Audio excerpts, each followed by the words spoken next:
Honourable Senators, I wish to draw your attention to the presence in the gallery of Ellen Zwiebel and Judy Broadbent. They are the guests of the Honourable Senator Omidvar, and on behalf of all Senators, I welcome you to the Senate of Canada.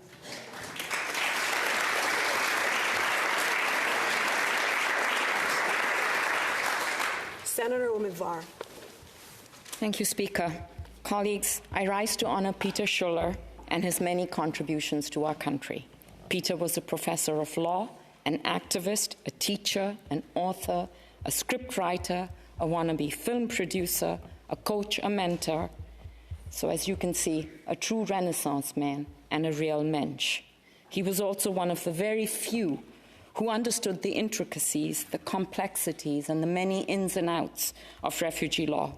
The center of his passion was always the application of the law to refugees. He was relentless in his efforts to ensure that it was applied fairly, justly, and consistently. And in order to do so, he actively sought opportunities to work both inside and outside the system.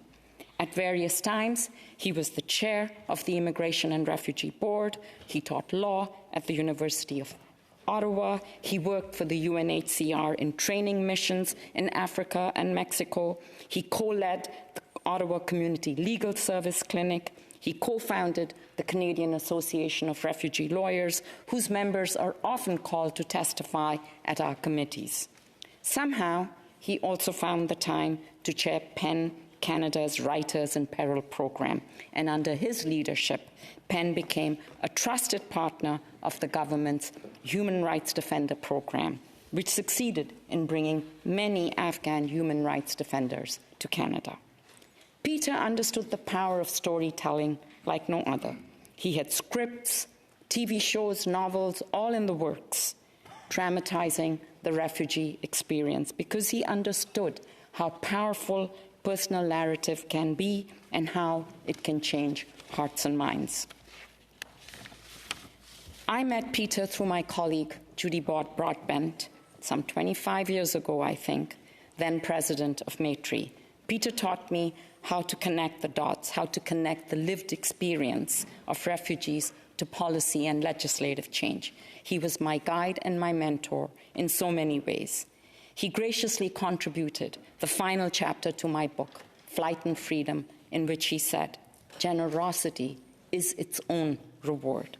I think it is fair to say that he taught me almost everything I know about refugee law, and any wisdom I bring to this chamber is due to him. A few years ago, Peter developed cancer. In 2023, Peter was awarded the Order of Canada in a private ceremony by Governor-General Mary Simon and passed soon after by accessing MAIT. I had so wished to honor him while he was still with us, but this became impossible. In a final note to PEN, he said, "I am a lucky guy. I leave with more than my share of human kindness, and I am grateful." Indeed, Peter, it is us who should be grateful, and I thank you and your partner, Ellen Zwiebel, for sharing your wisdom, your passion, your incredible sense of humor with us. May you rest in peace.